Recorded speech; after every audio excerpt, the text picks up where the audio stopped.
Hi folks, this is Vicki at patternprincess.com. I want to quickly show you today how to do the half double crochet slip stitch.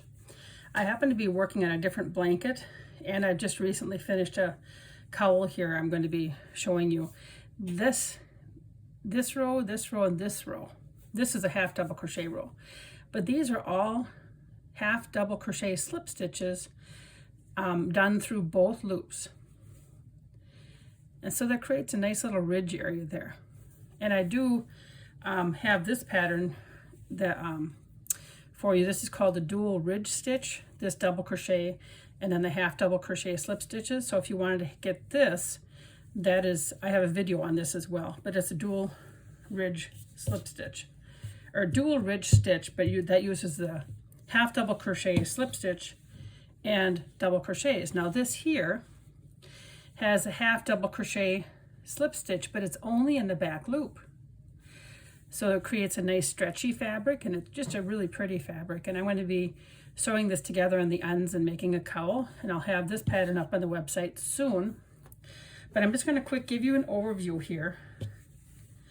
One thing to remember is you don't want to have really tight stitches.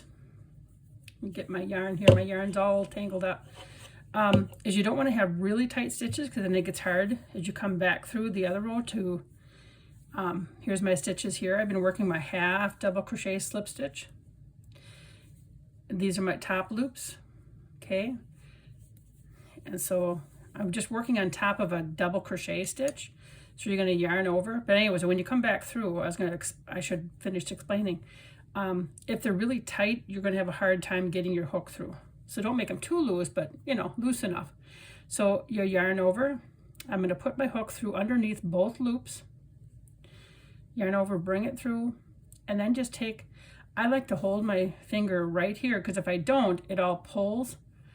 And so I turn my hook a little bit, hold taut so I can pull my hook through, and then bring my hook through both loops. And I just pull up a little bit to make sure that the next loop is loose. Yarn over. Go underneath both loops, yarn over. Oh, I'm sure. Sorry. Take that loop and come through both loops. Let's do that again. Yarn over, underneath both loops, yarn over, draw it through, hold my finger, and then draw it through the two loops. That is the half double crochet slip stitch through both loops. Now, if you can do it through the back loop, you just yarn over, go through the back loop, yarn over, draw it through, and draw it through the two loops. It's the same stitch, yarn over, you're just going through the back loop like that, and then bring it through the two loops. Let's say I want to do the front loop. I'm just going to yarn over and then go through that front loop, and I kind of like get at an upward angle so I can go through just that front loop. And there we go.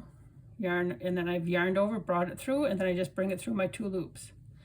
Yarn over, go through that front loop, and this will add a little bit of texture. It's just not as much texture as the back loop. And then we got the front loop again, and just like that. And right now, because there's just a few stitches of each, you can't really tell probably from here the difference.